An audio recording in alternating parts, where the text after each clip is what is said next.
Okay, so in our previous class, we were solving end of the chapter questions in the absorption of water and minerals. So we have covered till page number 51, very short answer type.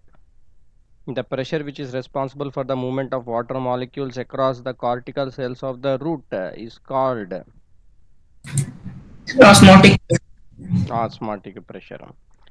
Okay so cortical cells में जो movement है that is through osmotic pressure and what is forcing the water through the xylem vessels okay that is the root pressure. तो आपको पता है कि एक tall tree में during the day time okay through the leaves transpiration is taking place, so that is going to give rise to the transpiration pull. But what about night? When there is lot of sunlight, then you have the transpiration pull. तो क्या रात में पानी का conduction नहीं होगा? That is a question, क्योंकि transpiration तो डे टाइम में हो रहा है, नाइट टाइम में अनलेस अदरवाइज बहुत विंडी रहने से रहेगा, नहीं तो बहुत ही कम रहता है। So what is happening is already एक वाटर का एक कंटिन्यूस कॉलम बना हुआ है ट्रांसपिरेशन पुल के कारण। जो अंदर जो जाइलम वेसल्स हैं उसमें पानी का एक कॉलम पाइप पूरा पानी से भरा हुआ है। रूट प्रेशर क्या करता है कि उस कॉलम को बनाए रखता है ताकि ये कॉलम टूटे नहीं। मतलब इतना जो प्रेशर है, बहुत ही लंबा गाछ है, उसमें जो पानी का प्रेशर है उसके कारण ये क्या पीछे नहीं भाग जाए, वो वाटर का जो कॉलम है वो टूटे नहीं, कहीं पे कंटिन्यूअस रहे। तो यहाँ पीछे से भी एक फोर्स आते रहना चाहिए, वो रूट प्रेशर है। ओके सो रूट प्रेशर आपको नाइट टाइम के लिए फायदेमंद है। जब ट्रांसपिरेशन बहुत ज़्यादा नहीं हो रहा है उस समय रूट प्रेशर ज़्यादा काम का है। ट्रांसपिरेशन पुल तो तभी होगा जब ट्रांसपिरेशन ज़्यादा होगा। ओके सर एक बार ट्रांसपिरेशन पुल क्या होता है बता दीजिए सर, हम व्हाट इज डिस्कनेक्ट हैं। Transpiration, tell me. Sir sir the loss of water from the from the open pores, नहीं स्टोमेटा कहते हैं ना सर। सर कुछ ऐसा ही था सर, डेफिनेशन याद नहीं आ रहा व्हाट यू कैसे अंडरस्टूड, बोले you sir. Tell. Sir stomata जब टर्जिट हो जाता है तो वो ओपन हो जाता है, ओपनिंग के कारण उसका वाटर इवापोरेट हो जाता है एनवायरनमेंट में। So evaporation of water. Okay. So the loss of water in the form of water vapor from the aerial parts of the plant is the transpiration.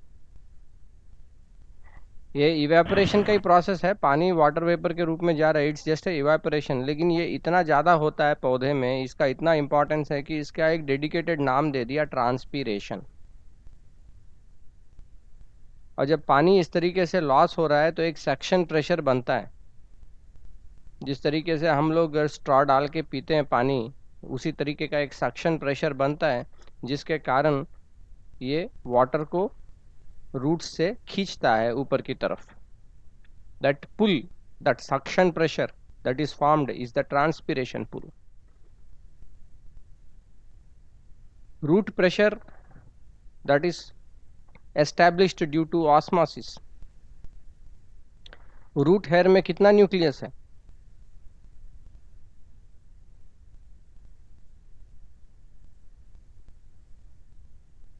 root hair, water is absorbed by the root hair na. It is a thin walled very long cell, thin wall रहता है, cell wall बहुत thin रहता है, लंबा cell रहेगा, दूर दूर तक जाएगा और सॉइल के बीच में जो पानी इधर उधर है वहां से उसको एब्जॉर्ब करेगा। Inside there is the cell sap. The concentration of the minerals that are there outside versus inside the cell sap, cell sap के अंदर ये मिनरल्स जो है, there is the water and there is the salts. Minerals का uptake किस process से हो रहा है?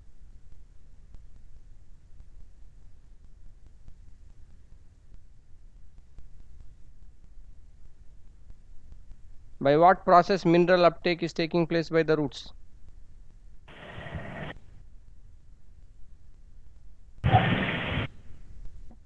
You should be quick in answering, you know. Endosmosis sir. Sir diffusion. भैया ये क्या तुम लोग. Mineral absorption is through active transport.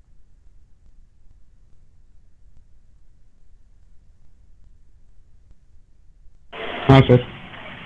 Osmosis में क्या मिनरल्स अंदर जा रहा है क्या? नहीं सर. केवल पानी जाएगा. डिफ्यूजन हो सकता है, ओके. सर लेकिन सेल, सर वो मेम्ब्रेन नहीं है. Membrane is selectively permeable membrane, allow नहीं करेगा. इसीलिए जब सेल को किसी चीज की जरूरत रहेगी मिनरल की, तब वो लेगी. That only it will take. And inside mineral content is going to increase. अब बाहर के मतलब इधर इसके एकदम आसपास के पोजीशन से सेल के अंदर मिनरल का कंटेंट बढ़ गया. जब अंदर मिनरल का कंटेंट बढ़ गया, कॉन्सेंट्रेशन बढ़ गया, तो water will move from the outside to inside, endosmosis. लेकिन मिनरल जो अंदर जाता है वो क्या प्रोसेस है? एक्टिव ट्रांसपोर्ट है. Energy in the form of ATP utilise होगा. Mineral transport is in the form of this one. ये पूरा चैप्टर ही उसके ऊपर है ना, absorption of water and minerals. Okay. So बहुत सारे थियरीज हैं इसके बारे में. आपके टेक्स्ट बुक में जो बताया गया है उसके अनुसार हम लोग को फॉलो करना है. नंबर 1 है कि मिनरल्स का अपटेक एक्टिव ट्रांसपोर्ट से होगा. वाटर का अपटेक क्या मेथड से होगा? Osmosis. Osmosis. More specifically you can say endosmosis. Endosmosis. By the process of endosmosis. Endosmosis or osmosis is a passive transport process. Mineral uptake is a active transport process. ये हो गया absorption, absorption of water and minerals. और दूसरा हो गया conduction. Conduction कैसे हो रहा है? कंडक्शन हो रहा है जाइलम टिश्यू के द्वारा. Okay, and the direction is from the lower part of the plant, that is the root, towards upside. Okay, इसका स्पेसिफिक डायरेक्शन है, पानी इसी डायरेक्शन में जाएगा. और ये कैसे ऊपर जा पा रहा है उसका 3-4 मेथड्स है. Number 1 is transpiration pull.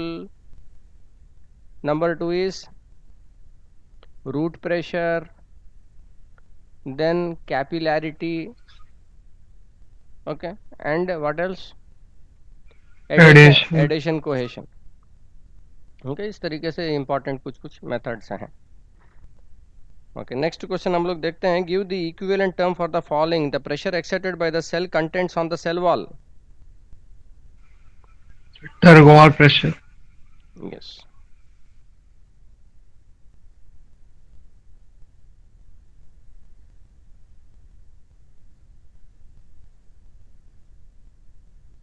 Turgor pressure.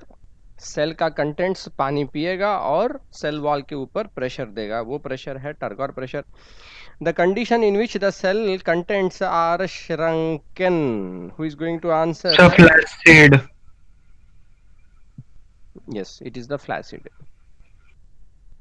Sir हमको लगा आप बोलिएगा किसको आंसर. सर आप इंडिविजुअली पूछिए सर, उसके पहले ही हम बोल दिए. हाँ हाँ, इंडिविजुअली हम पूछते हैं. ओके, फ्लैसिड ये कंडीशन है. ओके, अगर कोई आंसर बताए कि प्लास्मोलाइज्ड है, क्या वो सही आंसर होगा?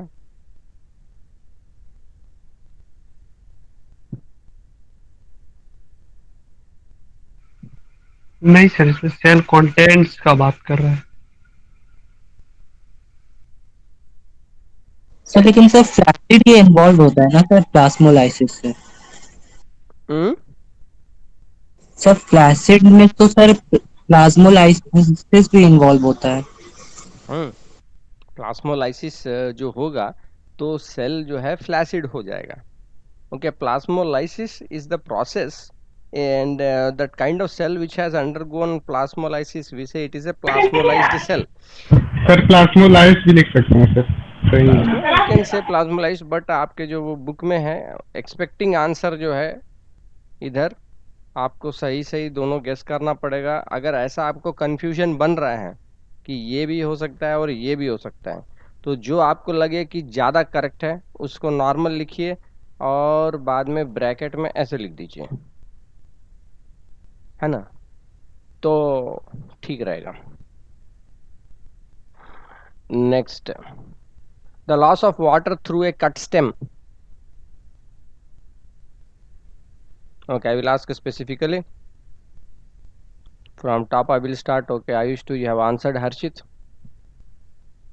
loss of water through a cut stem.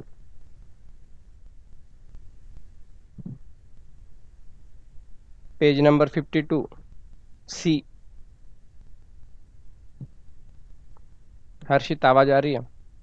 Sir bleed आवाज आ रहा है। हाँ हाँ,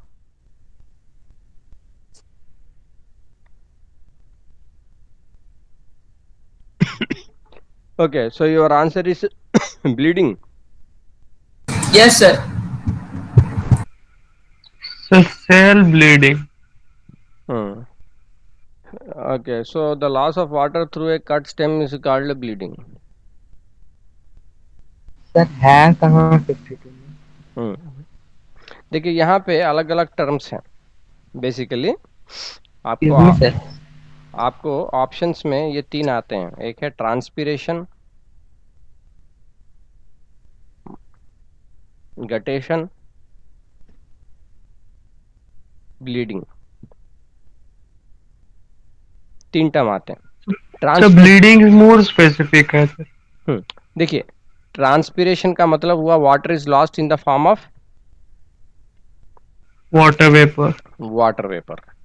guttation means water is lost in the form of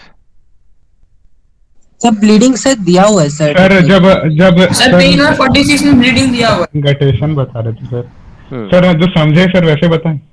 हाँ, गटेशन बताइए ना, सिंगल वर्ड में आप बता सकते हो, लंबा चौड़ा एक्सप्लेनेशन जरूरत ही नहीं है। गटेशन वाटर किस फॉर्म में लॉस हो रहा है? सर जब कुछ हद से ज्यादा पानी अब्जॉर्ब हो जाता है तो वो स्टेम से निकल जाता है लीफ का पानी। Form I am asking in which form it will escape? Here it is Sir, water leaf vapour veins. Here. End of leaf veins. भैया हम पोजीशन तो नहीं पूछ रहे, हम पूछ रहे हैं यहाँ water is lost in the form of water vapour, sir transpiration. वो सर गटेशन में लीफ के ऊपर जो सर वाटरी सर ओस की तरह। अंग्रेजी में बोलो ना, आंसर तो अंग्रेजी में लिखो। Fog sir fog. है fog is lost in the form of liquid water droplets. Yes sir water droplet. ये कुछ सीड वाला डिजाइन बन गया, बट कुछ ऐसे करके चलो जो है। तो water drop, so one is evaporation, transpiration, other is guttation in water droplets, और ब्लीडिंग क्या है? ये पूरा फ्लो करेगा क्योंकि स्टेम कट करके आप देख रहे हो। तो सर हम लोग कौन से पेज नंबर में अभी? Page number 52। 52। Okay, page number 52. Second question from the top. Loss of water through a cut stem is called bleeding. Okay, so ये तीन टाइप का है। Next, complete the following sentences. Hypotonic solution is one in which the solution kept outside the cell has dash solute concentration than inside the cell. Everyone keep your textbooks open and look at the question. Ayush 1 बोलिए। Third question A 3A, hypotonic solution.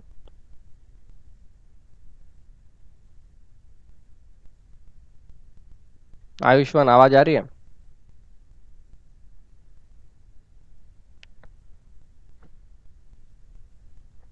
Pranay बताइए। Fluid inside होगा क्या? once again, the fluid inside. read the question.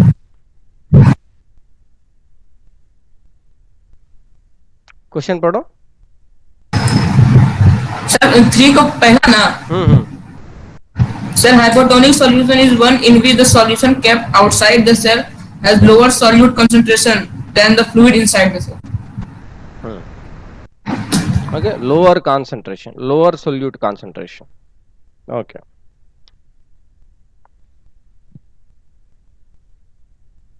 (3A) lower solute concentration. Okay, next. Pranay, you answer. Active transport is one in which the ions outside the roots move in by utilizing Sir, ATP. ATP.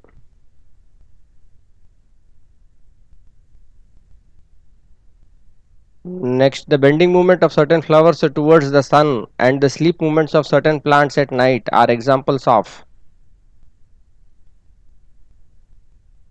Prince, बताओ.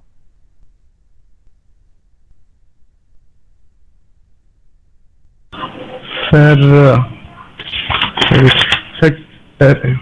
टर्गोर movements sir book में sir लिखा होगा। ये थोड़ा सा sir इसमें transpiration भी हो रहा है सर। नहीं, इस क्वेश्चन आप पढ़ो, क्वेश्चन पढ़ो। Root pressure. अरे भाई क्वेश्चन पढ़ो पहले। Sir the bending movement of certain flowers towards the sun and the sleep movements of certain plants at night are examples of। Sir समझ नहीं आया सर यहाँ पे flower. Turgor movement. Read again. Read again. Understand the question. Read again. Sir, the bending movement of certain flowers towards the sun and the sleep movement of certain plants at night are examples of।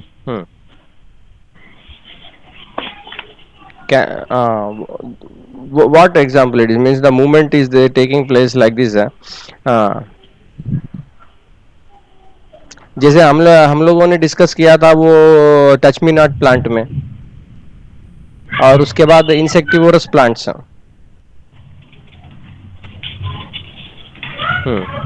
These are examples of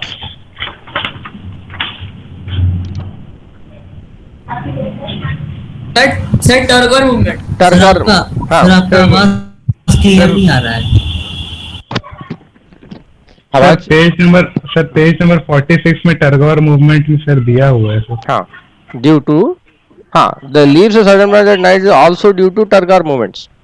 हाँ sir. Okay, तो question framing में थोड़ी सी परेशानी है। आप देखिए, sometimes the author want to say something, is writing something. ये क्या पूछना चाह रहे हैं? The bending movement of certain flowers towards the night and the sleep movement of certain plants at night is controlled by dash process. Okay, then it will be the these are Turgor movements by it is controlled by the Turgor movements, but this can be an example of a phototropic movement। लेकिन chapter तो ये specifically water absorption के बारे में है, तो फोटोट्रॉफिज्म तो आएगा नहीं। वो चीज है, फोटोट्रॉपिज्म तो है नहीं ना सर इस चैप्टर में। Yes, the bending of the certain flowers. सूरजमुखी का जो ये है फ्लावर है, जैसे सूरज जिस डायरेक्शन में जाते जाएगा दिन भर में, वो फ्लावर भी केवल सीधा ऐसे सन को देखते रहेगा, मूव करता है। It will move along sunrise से लेके सनसेट तक, ऐसे इस तरीके से मूव करता है उसके साथ। So that is the bending movement of the flowers towards the sun. That is an example of phototropism. This is direct for phototropism. लेकिन क्या है कि अब क्वेश्चन फ्रेमिंग में थोड़ी सी अंग्रेजी में इन्होंने कुछ दूसरा बोलना चाह रहे थे, कुछ और बोले, but anyway this is the turgor movement.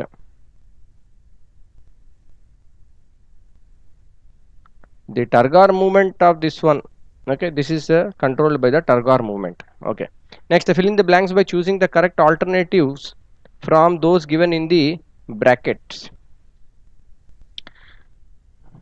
When placed in a more concentrated solution, the cell contents will Priyatosh. Shrink हो जाएगा sir. Okay, next question also you only tell. The pressure by which the dash molecules tend to cross the semi-permeable membrane is called osmotic pressure.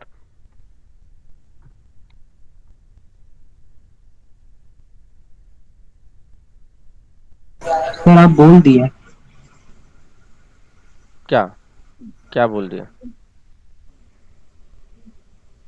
Sir answer sir. Answer हम कहाँ बोले हैं? अच्छा. The pressure हम by बोले. which the dash sir molecules. Water molecule sir आप बोले तो. नहीं हम बोले ना, वाटर से बोले, डैश मॉलिक्यूल्स बोले. अच्छा तो ठीक वो है. आप नहीं बोले थे सर. अच्छा next, active transport is in a direction, Samay will answer, active transport is in a direction dash to that of the diffusion. Sir opposite. Correct. Okay, so diffusion is from higher concentration to lower concentration, लेकिन इसके विपरीत opposite direction में जो है active transport चलेगा. अगर पानी एक सेल में, एक प्लांट सेल का डायमेंशन अराउंड 50 माइक्रोमीटर्स का होता है, रफली 50 माइक्रोमीटर्स के इस डिस्टेंस में अगर वाटर को डिफ्यूज करते हुए जाना है इधर से इधर, वाटर मॉलिक्यूल को इधर इस डायरेक्शन से इस डायरेक्शन में डिफ्यूज करके जाना है, उसको 2.5 सेकेंड्स लगता है एक सेल में ट्रैवल करने के लिए. वही 1 मीटर का अगर आप हाइट का एक पौधा लेते हैं तो नीचे से लेके ऊपर के इस हाइट तक जाने में उसको लगभग 1 साल लग जाएगा. सर लेकिन ये तो डिपेंड करता होगा ना, जब अगर गर्मी ज्यादा, मतलब अगर ट्रांसपिरेशन पुल ज्यादा होगा तो स्पीड बढ़ जाता वो होगा, सब बात की रेट. कहानी है ना, हम आपको बोल रहे हैं डिफ्यूजन के बारे में. अगर नॉर्मल डिफ्यूजन के द्वारा ये चीज चल रहा है तो ये चीज होता है. by normal diffusion, if it has to move across 50 micrometers of distance, it will take 2.5 seconds in one cell. For up to going 1 meter, it will take 1 year. Therefore simple diffusion is not sufficient for the transport of water and minerals in the plants. इसीलिए हम लोग को extra चीज़ों की ज़रूरत पड़ती है. उसमें क्या है, मिनरल्स के लिए पर्टिकुलरली सेलेक्टिव होना पड़ता है, इसीलिए एक्टिव ट्रांसपोर्ट एनर्जी स्पेंड करके. और एक्टिव ट्रांसपोर्ट होने के बाद क्या होता है कि कॉन्सेंट्रेशन सेल के अंदर बढ़ गया मिनरल का बाहर के कंपैरिजन में, और इसीलिए बाहर पानी बाहर से अंदर आ जाएगा, क्योंकि बाहर का मिनरल कम हो गया अंदर के बनिस्बत. तो उसको इक्वलाइज करने के लिए through the semi permeable membrane the water will come inside. Osmosis and osmosis will take place. Okay, so this will be, first is active transport, then is endosmosis, then the water will be moving like that, create root pressure going through the xylem. Day time में transpiration pull के कारण वो उसको और force के साथ ऊपर खींच लेगा. ओके, पानी के अंदर ये जो वेसल्स हैं ये बहुत पतले पतले होते हैं, तो कैपिलरी एक्शन का भी इसमें योगदान रहेगा. वाटर का अपना प्रॉपर्टी है कोहेशन एडेशन का, तो वो भी इसमें काम करेगा. सो ओवरऑल ये एक मॉडल है जिसमें कि ये सभी चीज इसमें इन्वॉल्व हो जाता है. Next,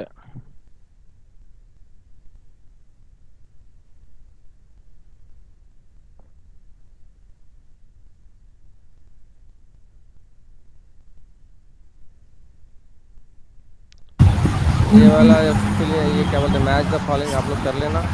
difference between the following: plasmolysis, deplasmolysis, turgor pressure, wall pressure, hypotonic, hypertonic, turgidity, flaccidity. Okay, these are all direct. True and false: addition of salt to pickles prevent the growth of bacteria because they turn turgid. True or false? Ayush two, true और false में बताइए. Addition of salt to pickles, false. हाँ, they become So placid. placid. They become placid. Cells that have lost their water content are said to be deplasmolized. Harshit, cells that have lost their water content are said to be deplasmolized.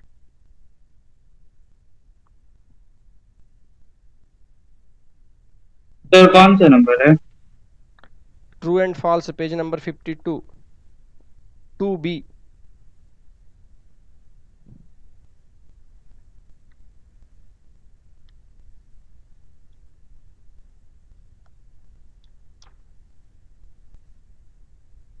Text book सामने रखिए और एकदम follow करते रहिए आप लोग। हाँ sir false है। फॉल्स है। Okay next, Ayushman. Sir correct answer. Plasmolized. तो वो हमको पता था, बस पूछ रहे थे। The xylem is the water conducting tissue in plants. Ayushman. Sir, true. The protoplasm shrinks when a cell is kept in hypotonic solution. Pranay.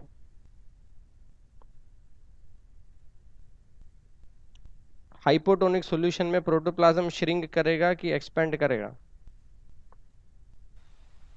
Sir answer सोच के बताइए। हाइपोटोनिक, बाकी कोई आंसर नहीं करेगा। Hypotonic, hypotonic solution. Sorry sir, extend करेगा। Expand करेगा क्योंकि हाइपोटोनिक सॉल्यूशन में क्या होगा? कंसंट्रेशन ज्यादा होगा। सॉरी, एक कम होगा। हाइपो, हाइपर क्या मतलब होता है टर्म का? हाइपर क्या मतलब होता है? हाइपर शायद लोअर होता है। तुम एकदम ध्यान नहीं दे रहे हो। सर। हाइपर मतलब ज्यादा। नहीं बोलता है कि बच्चा बहुत हाइपर है। सर गुस्सैल आदमी। हाँ, बहुत ज्यादा हाइपर है, ये बहुत ज्यादा गुस्सैल है, मतलब बहुत ज्यादा ओवर एक्टिव है, this that hyper. Okay, hyperbolic curve. Sir कल आयुष सर हाइपर हो गया था आंसर देने में। हाँ हाँ, आयुष्मान कल रैपिड फायर दे रहा था। ओके सो, हाँ ठीक है प्रणय। सो हाइपर का मतलब बहुत ज्यादा, हाइपो, हाइपो यानी कम। ध्यान दीजिए और नोट लिखिए और उसको प्रैक्टिस कीजिए।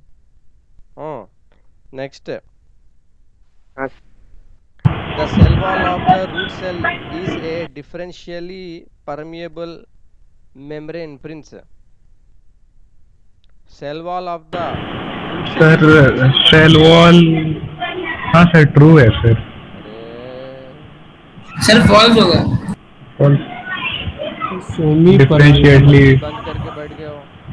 Differentiate cell wall, cell wall क्या है? सेल फ्रीली परमिएबल है सर। क्वेश्चन दूसरे सेमी परमिएबल। हाँ, सेमी परमिएबल कौन बोला? Sir cell wall freely permeable है sir selectively. Ayush to, cell wall का क्या है permeability?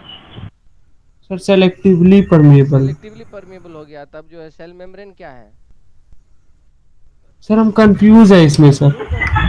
Sir cell wall, sorry cell membrane semi permeable है sir. Cell membrane you will say either semi permeable or selectively permeable, that is your choice. Sir ये sir differentially permeable sir कहीं term आया नहीं था। हाँ differentially. Sir cell wall मतलब क्या sir हुआ? सारी चीज को सर अंदर आने दे देगा, लेकिन सेल मेम्ब्रेन बस सिलेक्टेड चीज को अंदर आने देगा। हाँ सर, लेकिन यहाँ डिफरेंशिएटली का मतलब क्या हुआ सर? मतलब यहाँ कहना क्या चाह रहा है सर? परमिएबिलिटी में अलग अलग टाइप्स हैं, यानी भैया परमिशन मिलेगा कि नहीं मिलेगा। परमिएबिलिटी एक है फ्री पास, फ्रीली परमिएबल, कोई भी आ जा सकते हैं, कोई दिक्कत नहीं है। एक है सेमी, मोटा आदमी को अलाउड नहीं है। थर्ड वन सेलेक्टिवली या डिफरेंशियली।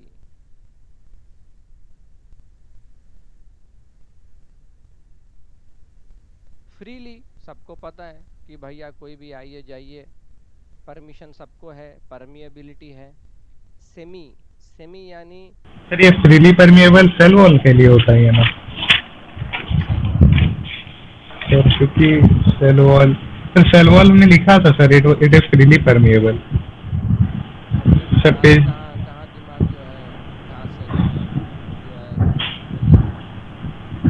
पेज नंबर 3 में सर। नंबर 3 में ना, सेमी सेमी सेमी क्या हुआ?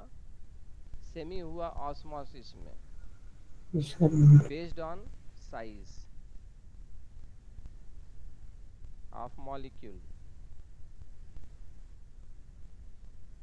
जो भी उस मेम्ब्रेन के पोर के साइज से बड़ा होगा वो उस पोर के अंदर से एंटर होके नहीं जा पाएगा। वो हो गया ऑस्मोसिस का सेमी परमिएबल मेम्ब्रेन। और तीसरा है सेलेक्टिवली परमिएबल या डिफरेंशियली परमिएबल। शब्द में ही है, डिफरेंशियली का मतलब डिफरेंशिएट करना, भेदभाव करना, एक दूसरे को भिन्नता से देखना। सेलेक्टिव ये भी वही चीज है, एक दूसरे में भेदभाव कि भाई ये अलग है वो अलग है, हर चीज का जो है उसमें सबको एक जैसा नहीं देख सकता है, दैट इज नॉट पॉसिबल। वो होता है फ्री, जो है भैया सब ठीक है चलो। सेलेक्टिवली है no, this is different, that is different, सब चीज का पहचान है। सेलेक्टिवली, डिफरेंशियली, ये हुआ। तो 3 टाइप का परमिएबिलिटी है, freely permeable cell wall, semi permeable in osmotic membrane and selectively permeable और differentially permeable cell membrane. Confuse नहीं होना, नोट कर लो। और मोस्ट इंपॉर्टेंट याद कर लो, कोई डाउट है तो बोलो, पूछो। सर डिफरेंशिएटली वाला क्या होगा, फिर से बोलिए तो। डिफरेंशिएटली, डिफरेंस भैया, डिफरेंस से आया ना टर्म, डिफरेंशियली, डिफरेंस मतलब 10 मॉलिक्यूल हैं, अलग अलग टाइप के मॉलिक्यूल हैं, कोई वाटर मॉलिक्यूल है, कोई सॉल्ट है, डिफरेंट टाइप ऑफ मिनरल्स है। तो हर मॉलिक्यूल को वो प्लांट सेल समझता है कि ये अलग है, ये अलग है और वो अलग है, मुझे जो चाहिए मैं वही लूंगा। ऐसा नहीं है कि भैया जो उपलब्ध है मैं वही ले लूंगा, नो। पौधे को अगर उस टाइम में समझिए कि सोडियम की जरूरत है, अगर सोडियम बगल में उपलब्ध है वो सोडियम को ही लेगा, भले 1000 गुना ज्यादा पोटेशियम रहेगा तो भी उसको नहीं लेगा, बिकॉज कॉन्सेंट्रेशन ग्रेडियंट से उसको लेना देना नहीं है। वो एनर्जी स्पेंड करके स्पेशल टाइप के ट्रांसपोर्ट प्रोटीन रहते हैं, वो वहां जाएंगे, गेट खोलेंगे, आइए भाई साहब आपको एंट्री है, बाकी किसी को एंट्री नहीं है। वो होता है सेलेक्टिव, डिफरेंशियली, मॉलिक्यूलर लेवल पे वो वीआईपी टाइप्स। एकदम उसको जो चाहिए उसी को अलाउ करेगा, वो है सेलेक्टिव। ये सेल का मेम्ब्रेन करता है ऐसा, वो हर किसी को आने जाने नहीं दे सकता ना, उसको भी अपनी चेतना है, उसको भी अपना विवेक है कि भाई मुझे क्या चाहिए, उसको जो चाहिए उसी को वो अलाउ करेगा। ये नहीं कि भाई 10 लोग और पहुंच गए तो सब सब चलो चलो चलो चलो, वो नहीं होता है ना। चलो ठीक है, तो this are the 3 types of the cell membrane. Okay, चलो ये हो गया। Next, guttation is another name for bleeding in plants. बोलिए जिसको बोलना है। सर फॉल्स है। फॉल्स है, guttation is different, false. Bleeding is different. Soaked seeds burst their seed coats. फालतू क्वेश्चन है। सर फॉल्स है। तो फिर क्या होता है अगर सर सोक्ड ये है? सही है। हाँ, जब जब जब हम लोग अगर समझो कि वो जिंदा सीड है, मरा हुआ नहीं है, तो आपने डाला, पानी एब्जॉर्ब करेगा, पानी एब्जॉर्ब करने का सीड कोट तो ब्रेक होता ही है ना, तभी ना उसमें से सब चीज निकलेगा, रेडिकल, प्लूम्यूल, वो सब चीज। तो सीड कोट तो ब्रेक होता ही है। और ब्रेक होने के लिए इसमें जो प्रोसेस है, एक है ऑस्मोसिस और दूसरा क्या है, 2 things are there, imbibition. Sir seed coat में तो एक ही सीड न रहता है। सर टर्जिड हो जाता है सर और फिर ब्रेक होता है। हाँ, पानी ले लेगा, अंदर पानी पिएगा, वो पानी पीने के बाद there are 2 processes are there, one is osmosis, okay, imbibition. if the phloem of a twig is removed keeping the xylem intact, the leaves of a twig wilt। ये तो क्वेश्चन ही नहीं समझ में आ रहा है। पढ़िए उसको, 2-3 बार पढ़िए, समझिए उसको। तो ये ट्विग और विल्ट क्या होता है? ट्विग, ट्विग, ट्विग यानी एक कटानी साहब। ब्रांच का एक टुकड़ा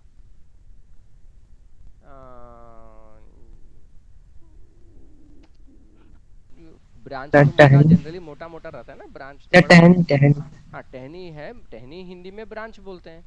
तो वो हाँ ब्रांच में फिर सब ब्रांचेस आते हैं ना, पतले पतले लकड़ी जिसके ऊपर हाँ सर। पत्तियां वगैरह रहेंगे, तो वो जो हल्का वाला रहता है उसको बोलते हैं ट्विग। ओके।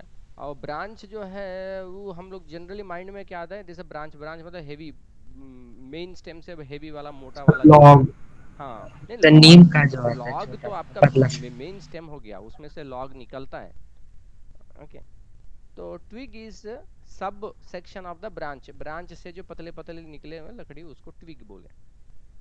और विल्ट क्या हुआ?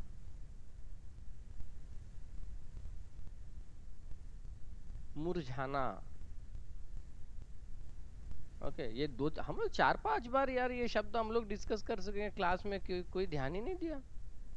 वो ऑस्मोसिस में वो लेटेस्ट लीफ, स्पिनैच लीफ, वो सब जो लेके आते हैं उसको रखते हैं, तो कुछ दिन के बाद वो विल्टेड हो जाता है, इट गेट्स विल्टेड। उस टाइम में भी हमने विल्टेड शब्द यूज किया था। ओके विल्टेड यानी मुरझा जाना, सिकुड़ जाना। विल्टिंग ऑफ लीफ हम लोग जब बोलते हैं कि कई बार जो है पौधा वगैरह जो है उसका पत्ता सब एकदम ऐसे गिर जाता है, लगेगा कि रूखा सूखा टाइप का, तो उसको बोलते हैं विल्टिंग। तो यहाँ क्वेश्चन क्या है, पढ़ो Ayush two. So if the phloem of a twig is removed, keeping the xylem intact, the leaves of a twig wilt. So true. Xylem है लेकिन फ्लोएम नहीं है, तो क्या ट्विग विल्ट हो जाएगा? Yes sir. क्यों? So food नहीं पा नहीं सर, ये wilt नहीं होगा। भाई कौन देगा लीफ को फूड? फूड पूरी पूरे प्लांट को फूड तो लीफ ही दे रहा है। हाँ सही। हाँ तब फिर So false. हाँ दिमाग लगाओ आंसर करने में ना, ये हाँ लीफ सर, है। जाइलम होता तो ट्रू होता सर। हाँ जाइलम देखो, क्योंकि ये जो है पानी लॉस करेगा तब वो मुरझा जाएगा, लेकिन जब जाइलम है उसको पानी मिल रहा है, वो मुरझाएगा क्यों? और वो तो खुद लीफ है, वो तो खुद ही खाना बना रहा है, उसको क्या टेंशन है? ठीक है। So if the phloem is removed keeping the xylem intact, the leaf of the twig will wilt, that is a false, it will not wilt. Okay, it will remain as it is. Guttation in plants occurs maximum at midday. False. Correct. Guttation कब होता है? ज्यादातर रात में होता है, सुबह सुबह दिखाई देता है। ओके रात भर में टेम्परेचर जैसे कम है, तो सर ह्यूमिडिटी, उसको मिड डे बोलेंगे कि रात बोलेंगे सर? इसीलिए फॉल्स है ना, हाँ सर। नाइट नाइट होना चाहिए। Yes sir. Resins when submerged in water swell up. Why not daytime? Why not midday? Midday में क्या होता है? सर कौन से क्वेश्चन से पूछ रहे हैं? This is page number 52। Sir मतलब डी नंबर से पूछ रहे हैं, ई नंबर के रिलेटेड? डी वो क्या डिस्क्रिप्टिव नहीं है, शॉर्ट आंसर टाइप्स। सी में true and false, 3 number question का D. Guttation in plants occurs maximum at mid day.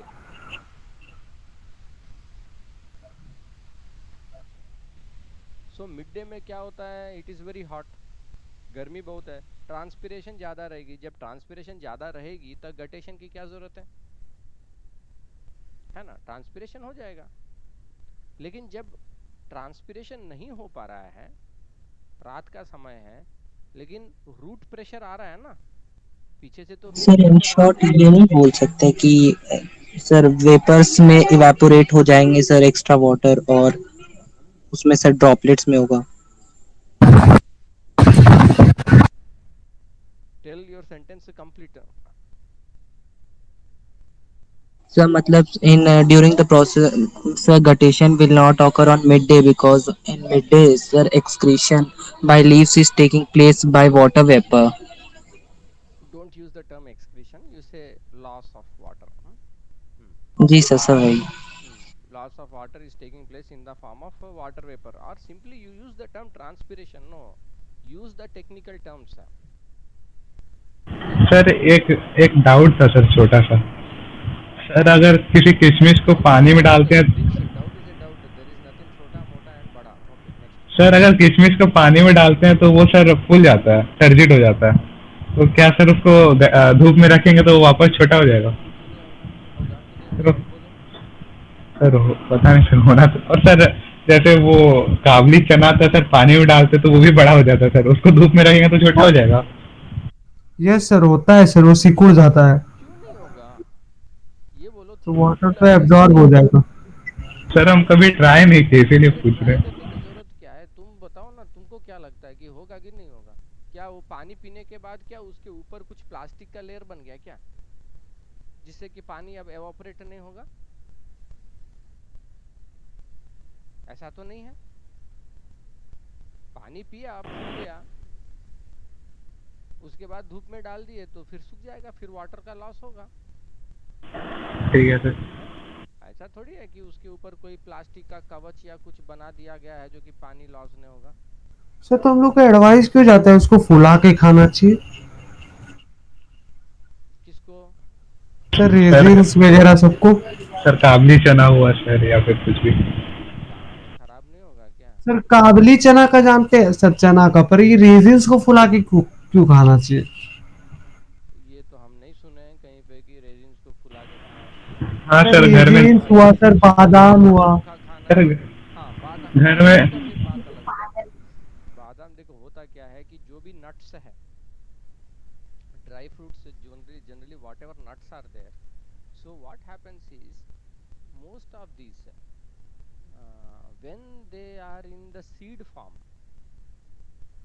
dormant form, तो जो ट्री है उसका मकसद क्या है? सीड बनाने का मकसद है कि ये दूर दूर तक फैले, उसको पंछी है, एनिमल है, इसको खाए और जाके जहाँ उसको जो है गिरा दे, तो जो है वहाँ पे पौधा बने। लेकिन ये जो नट्स वगैरह है इसमें एक और चीज होता है कि some toxins also will be there, toxins भी रहता है इसमें।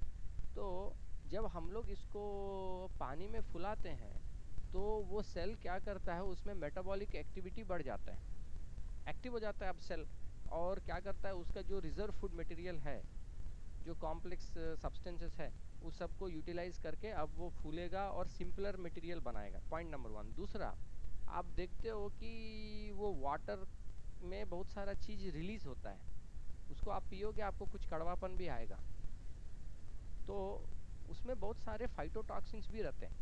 Okay, what you can tell, they may have or may not have beneficial properties. जैसे चना है, जिसको सब ताकतवर शरीर बनाना है।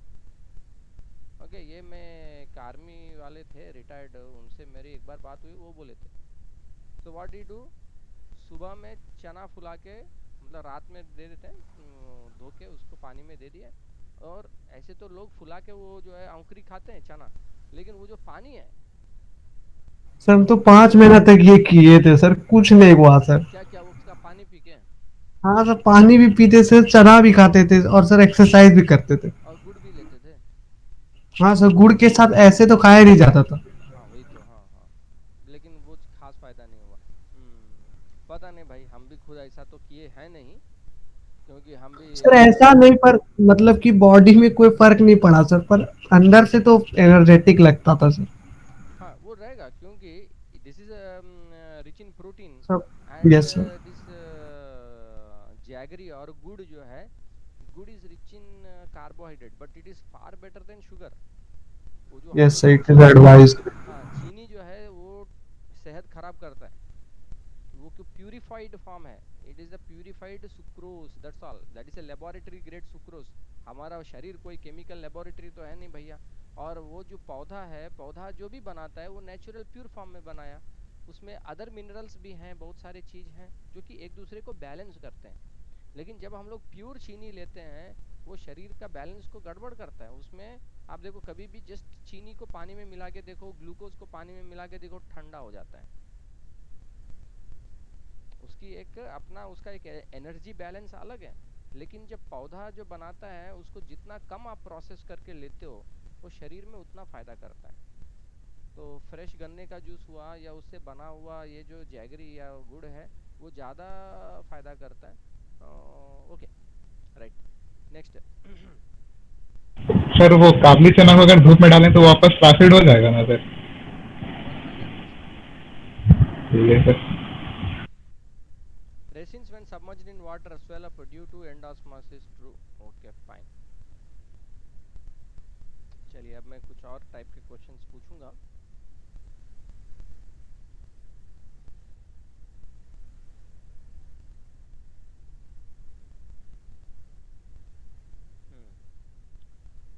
Guttation takes place through dash.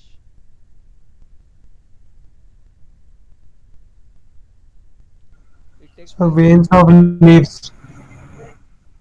हाँ, वो जो स्ट्रक्चर्स है, चलिए आपके इसमें बुक में नहीं है तो don't to worry. Hidden thoughts करके रहता है but we don't worry, it's not there in your text book. Okay,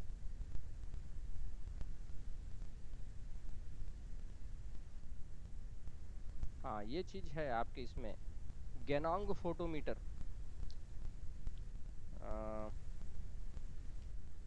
sir कौन सा क्वेश्चन नंबर है? नहीं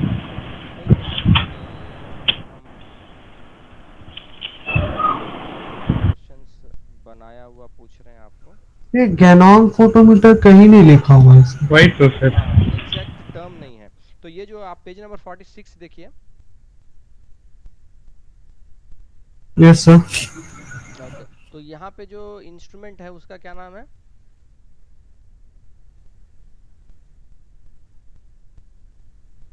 मैनोमीटर। मैनोमीटर। मैनोमीटर। ओके, एक होता है बैरोमीटर। बैरोमीटर आपने सुना होगा, बैरोमीटर। यस सर, हाँ sir. Study. It measures what?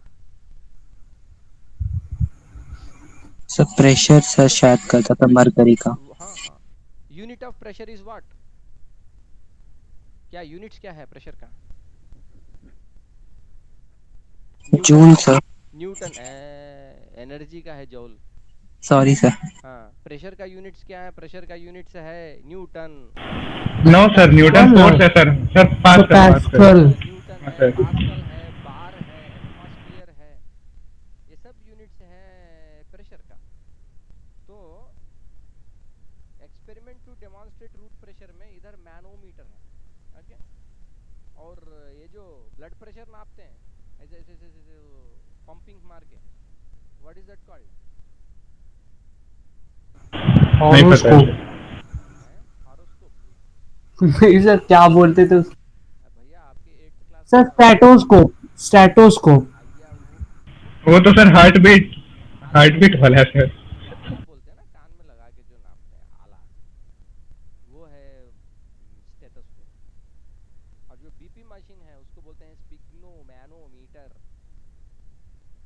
Class 8 में सर पढ़ा था। पढ़े ही नहीं है सर। अरे क्लास 8 में पढ़ा था, structure of the heart, human circulatory system. नहीं सर, नहीं दिया हुआ था सर। नहीं सर, नहीं दिया हुआ था सर। SPHYGMOMENOMETR।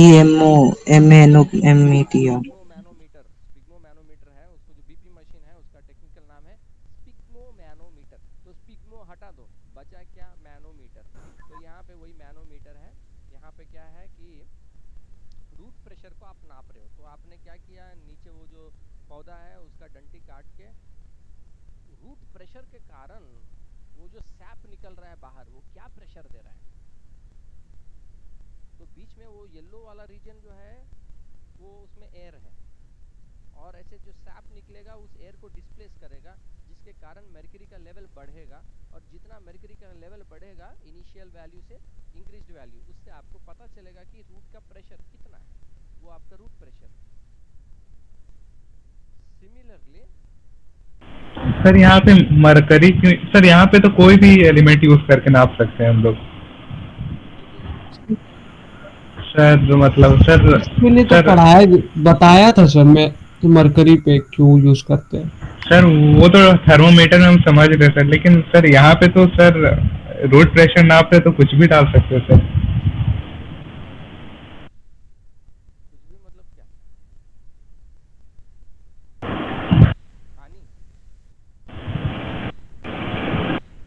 हाँ सर, क्यों नहीं दे सकते हैं।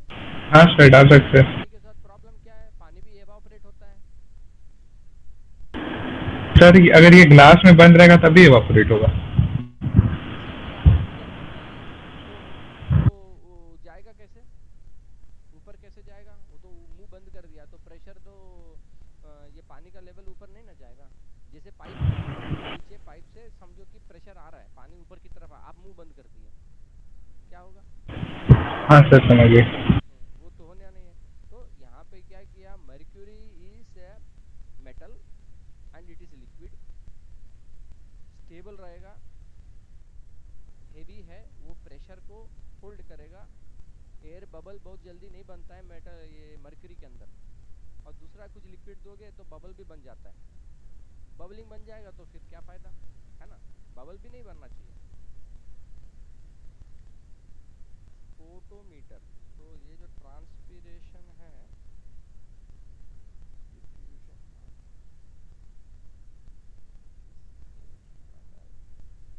ऑस्मोसिस का एक्सपेरिमेंट है, ऑस्मोटिक प्रेशर, उसके बाद रूट प्रेशर,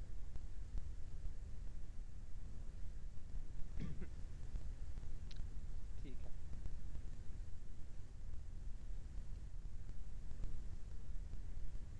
एक पॉइंट आप लोग नोट कर लो, पता नहीं लेकिन मेरे को लगता है कि नोट कर लेना, अपने टेक्स्ट बुक में ही नोट कर लो कहीं साइड में, उसी में। That is the GANONG, Ganong photometer. ये जो इंस्ट्रूमेंट है that is used to measure the transpiration.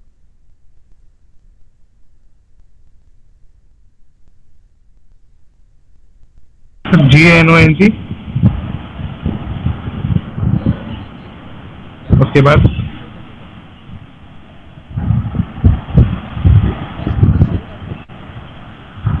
No sir. No, sir. अरे भैया इतना देर से स्क्रीन मेरा शेड नहीं था। No, sir. अरे यार, नो सर। मैं बेकार में ही लिख रहा हूँ यहाँ पे, हवा में लिख रहा हूँ। कोई बोला भी नहीं सर आज। आज कोई भी नहीं बोला, देखो इतना सब चीज लिखा मैं।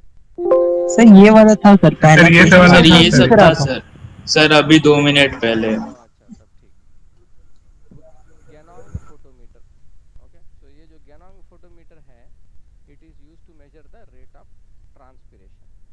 बस इतना आप देखो, ये जैसे मैनोमीटर जैसे था ना उसमें अभी हमने देखा, सेम वैसा ही है, थोड़ा सा फर्क रहता है। इसीलिए हम इसको बोले क्योंकि ओल्ड टाइम में ये क्वेश्चन आया है, तो पता नहीं, just for information we kept it.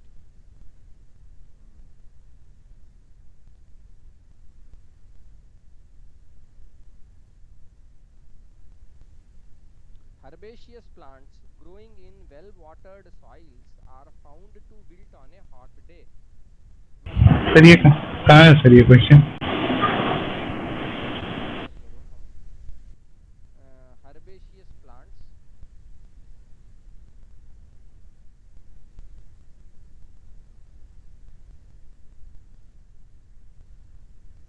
कहाँ गया? Herbaceous plants growing in well-watered soils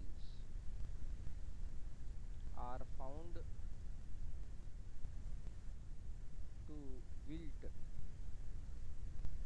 on a hot day. Why? Reason बताइए, कौन बताएगा? सर हम ट्राई करें। सर सर ट्रांसपिरेशन के कारण rate of loss. Sir herbaceous plant growing in well watered soil are found wet on hot day means even in well watered soil, because the rate of transpiration exceeds the rate of absorption by the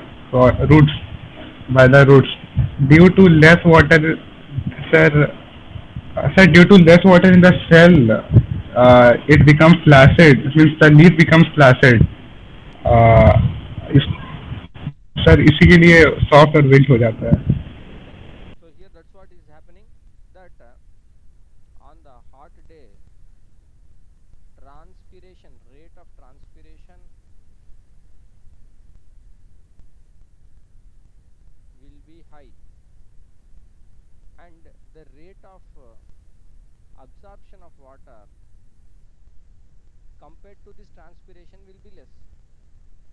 So then what is happening, पानी की कमी हो जाती है पौधे में. जब पानी की कमी हो जाएगी, there is a less water content, then the plant cells will become flaccid, and because plant cells become flaccid, they will wilt. Okay, answer सबको समझ में आ गया?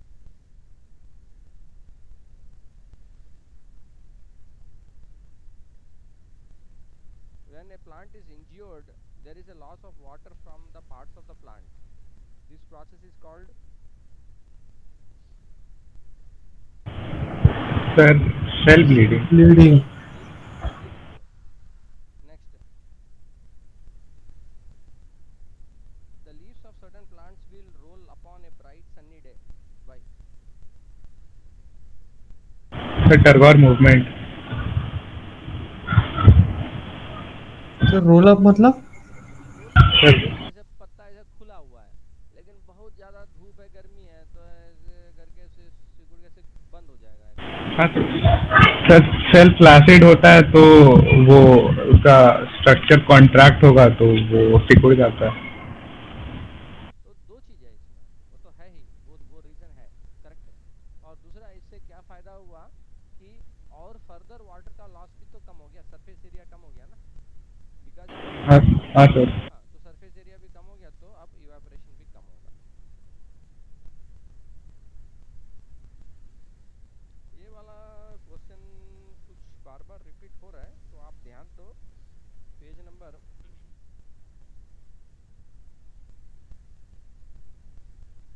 47. पेज नंबर 47 में फिगर 4.13, इसमें सीक्वेंस पूछता है कि वाटर जो अब्जॉर्ब हो रहा है उसका सीक्वेंस क्या है.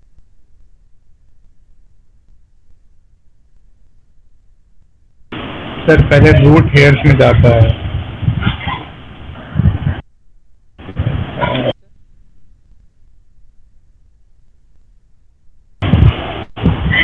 Sir epidermis.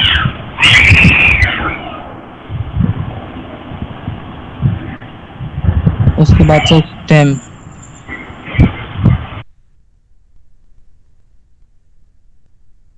Oil water note कीजिए, इसको इस सीक्वेंस को नोट कर लीजिए, अपने टेक्स्ट बुक में ही कहीं पे लिख लीजिए, ये रिपीट हो रहा है question. Soil water, root hair, cortex, endodermis, and then it will come last to xylem.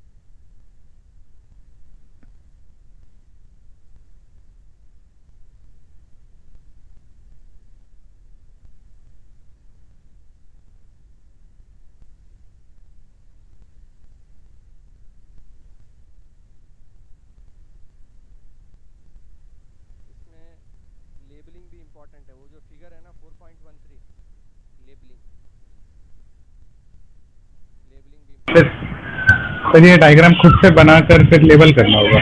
नहीं सर 1 2 3 4 देता है. तो जनरली बना हुआ डायग्राम रहेगा, उसमें लेबल करना है बस. ठीक है सर.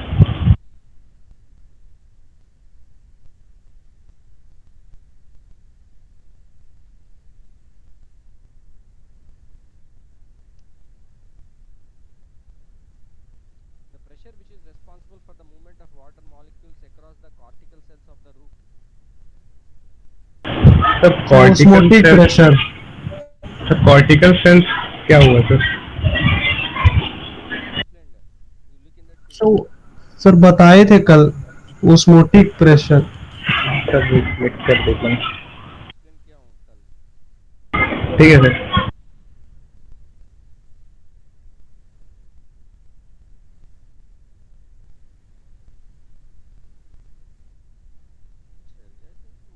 that is मोटा मोटी ये है. Okay, that with this we close this chapter. Okay, so next class we will start the new chapter, that is after absorption, that is the transpiration sir. transpiration. हाँ, इसमें आपका ज्ञानांग photometer इसमें आ रहा है. सर बायो में sir कौन से chapter तक स्टैंड अप के लिए पढ़ना है? सर आप ही से पूछ रहा है। अभी तक तो सर हम एक भी सब्जेक्ट का सिलेबस नहीं देखे हैं। सर हम भी नहीं देखे किसी का भी। मेरे को लगता है केमिकल सर ये पूरा ट्रांसपीरेशन सर पूरा आ रहा है, प्लांट वाला ये फिजियोलॉजी पूरा दिया है। हाँ, ये प्लांट फिजियोलॉजी में केमिकल कोऑर्डिनेशन तक है शायद, देख लो. सर पूरा फिजियोलॉजी दिया है। हाँ, प्लांट फिजियोलॉजी तक है लास्ट. हाँ, तो ये प्लांट फिजियोलॉजी में लास्ट केमिकल कोऑर्डिनेशन है, वहाँ तक चैप्टर नंबर 7. हाँ, ये आपका तो हो सर जाएगा. नहीं होगा, सर लगता है सेंटअप नहीं होगा सर, नहीं देखो, ऑनलाइन या तो लेगा। हाँ हो सकता है, लेकिन जो भी है आपका बायो का तो हो जाएगा, कंप्लीट कर देंगे. केमिस्ट्री कुछ समय और लेना पड़ेगा अपने को, थोड़ा सा केमिस्ट्री स्लो चल रहा है, केमिस्ट्री में और थोड़ा सा बढ़ाना पड़ेगा. सर सर ये रोज रोज सर क्लास एसिड होता है बेसिस सर, रिवाइज सॉल्ट जो करने है का सर। टाइम भी नहीं मिलता है। सर हम सर रात में कर केमिस्ट्री लेते का हैं sir revise. Continue to continue class होता है ना सर, तो रिवाइज का भी टाइम नहीं मिल रहा है सर। सही बात है, सही बात है. मेन बात है सर, सर चैप्टर ही नोट्स थोड़ा बनाए, अल्टर रिवाइज करे, वल्टर है। क्या करे समझ में सर नहीं आता है। सर रात में सर एक्स्ट्रा टाइम देना पड़ता है सर, 12-1 बजे तक केमिस्ट्री के लिए, तब होता है रिवाइज। क्या करोगे, लेकिन एक चीज है सर नींद मार के कोई फायदा नहीं। हम लोग अगर सिलेबस, क्योंकि मेन टारगेट वही है ना कि कम से कम अगस्त सितंबर तक को सिलेबस खत्म करना है. सर एक सर एसिड बेसिस सॉल्ट में जो टाइम लग रहा है, बाकी फिर एनालिटिकल केमिस्ट्री सर लग रहा है सर हो जाएगा बहुत जल्दी। तो हाँ, वो इलेक्ट्रोलाइसिस भी सर इजी ही इजी रहेगा। है. हाँ, ये दोनों ही जल्दी हो जाएगा. जी बाकी सर। बाकी जो समय लगे एक्सप्लेनेशन में, क्योंकि होता क्या है कि unlike your regular school class में क्या है कि भाई एक प्रेजेंटेशन बना के रखें, प्रेजेंटेशन में जो है हमको सीधा उस लाइन में चलते जाना है, एक दो बच्चा एक्टिव रहता है जो क्वेश्चन पूछता है, बाकी चुपचाप रहता है, काम चलते जाएगा, सिलेबस खींचते जाओ. But when you are coming for the tuition class, then you have specific things you want to understand, you are not understanding, or abhi few students are there. Okay, so more time is there, we want to see that each one is understanding whatever is there. तो वहाँ explanation में थोड़ा सा समय जाता है, लेकिन that is a part of the thing what we cannot avoid that one. और mostly almost every student is taking multiple tuitions, number of tuitions are there. तो ऐसा नहीं कि केवल एक मेरे सब्जेक्ट के लिए ही बहुत समय है, ये बात भी नहीं है. हाँ सर, और सर मैथ भी प्रैक्टिस करना पड़ता है सर, दूसरा सब्जेक्ट है geography, English literature. Sir history sir आज तो ज्योग्राफी छुआ ही हिस्ट्री नहीं तो है सर सर। पढ़ने बैठते हैं ठीक रहता है, जैसे छोड़ते हैं फिर भूल जाते हैं। देखिए एक चीज है कि केमिस्ट्री को हम नंबर 1 जो बोलते हैं, वफादारी में सबसे खराब सब्जेक्ट है केमिस्ट्री, क्योंकि वो आप पढ़ लिए, आप समझ लिए, सब कुछ ठीक है, एग्जाम में पेन रखा, पेन हिल ही नहीं रहा है. क्यों? जिसने राइटिंग प्रैक्टिस नहीं किया वो परेशान हो जाता है, परेशान हो जाता है.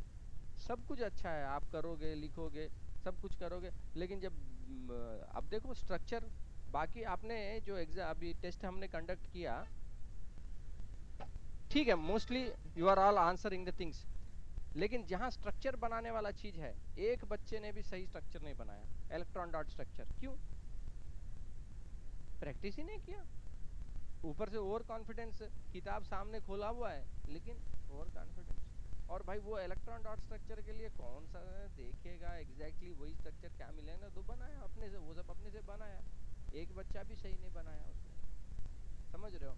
तो जहाँ पे भी इक्वेशंस है, फॉर्मूलास है, टेबल्स है, ये अपना पीरियोडिक टेबल वगैरह हुआ, कोई जो है सीक्वेंस है जिसको याद रखना है, वो सब लिख लिख के